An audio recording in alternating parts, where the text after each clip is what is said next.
Low, cinematic sub-bass rumble hits, setting a dark, investigative documentary tone. Let me describe a lifestyle to you, and you tell me if this sounds like a success story.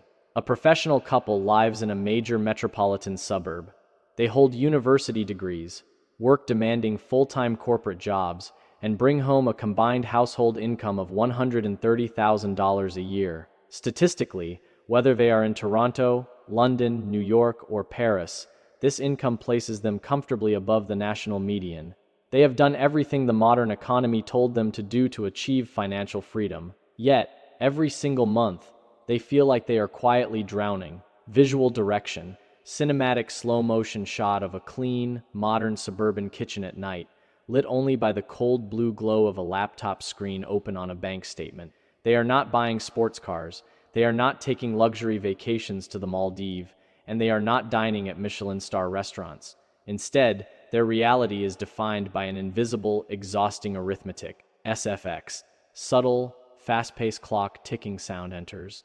It is the sudden panic when the car transmission begins to slip on a Tuesday morning. It is the calculation running in their heads while standing at a grocery checkout line, watching the total creep up, wondering if the recent transfer cleared in time. This is not dramatic or cinematic poverty, it is the silent, structural fragility of the modern middle class. They make too much money to qualify for any government support, yet they keep too little of it to ever build real momentum. Visual direction. High contrast line graph showing a stark upward spike in baseline living costs from 1990 to 2026, while a flat line below represents stagnant wage growth. To understand why this is happening across the Western world, we have to look past the loud headlines of inflation and AI bubbles and focus on a much more boring automated system. It is the illusion of the gross number.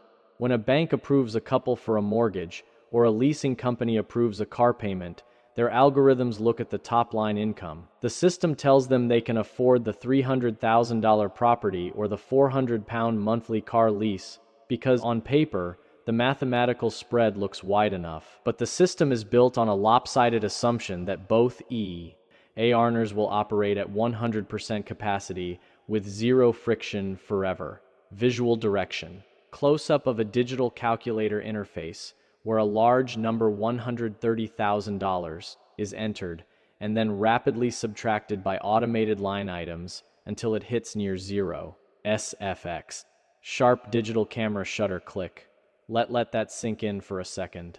The moment that second income enters the household stack, a hidden economic shredder activates. Because of progressive tax brackets in countries like Germany, France, or the UK, that second salary does not come home intact. It is taxed at the highest marginal rate of that household's combined tier. If the primary earner brings home $70,000, the next $50,000 from the partner is immediately hit at the top of the tax stack, losing 30 to 40% before it even leaves the payroll system. Visual direction. Minimalist 3D bar chart showing two stacks of cash, where the second stack is violently cropped down by a red overlay labeled marginal tax bracket. What remains of that second income is then entirely consumed by the logistics of earning it. In the single-income era 30 or 40 years ago, a household had an IMPLIC, its insurance policy. One parent managed the domestic infrastructure while the other brought home the capital. That meant childcare was non-existent as a commercial expense. Home maintenance was handled internally, and meals were prepared from scratch. Today, activating the second worker turns all of those internal household tasks into expensive, commercialized services. Visual direction. Fast-paced montage of a commuter train moving through the rain, a daycare center entrance sign, and a plastic takeout container being placed on a counter. SFX, low metallic thud. When you factor in $15,000 a year for standard childcare per child, $5,000 for commuting fuel, tolls, and parking, and another $6,000 for exhaustion expenses, like ordering food delivery because nobody has the energy to cook after a 10-hour day, the math flips. That $50,000 second income does not net $50,000 of wealth. In reality, it nets closer to $3,000 of actual discretionary breathing room. That is not a typo. Someone is spending 40 hours a week away from their family, navigating morning traffic, and trading their life energy to continue. Tribute less than $12 per workday to the household's actual net savings. Visual direction.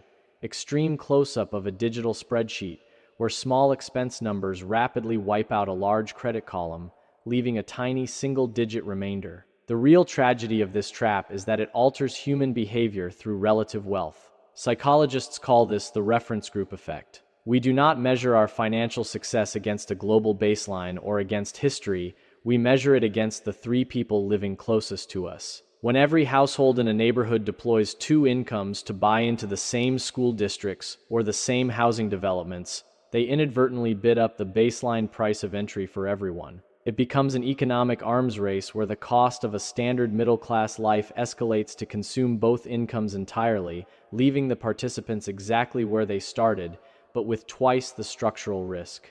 Visual direction. Aerial drone shot of a perfectly symmetrical modern housing development, transitioning into a dark background with text reading. The arms race where nobody wins. SFX. Soft ambient synthesizer pad enters, transitioning the T. One from anxiety to clear focus. If you are caught in this loop, the solution is not to simply grind harder or wait for macroeconomic conditions to magically reverse. It requires a fundamental shift in how you structure your fixed costs. The families who actually build wealth in this environment operate on what is called a one-income foundation. They deliberately size their non-negotiable monthly liabilities, the mortgage, the basic utilities, the baseline insurance, to be covered by the lower of the two incomes alone. Visual direction. A clean, minimalist diagram showing a strong foundation pillar labeled single income baseline supporting a house structure, while a secondary floating pillar labeled wealth builder moves directly into an investment bucket. This approach requires short-term friction.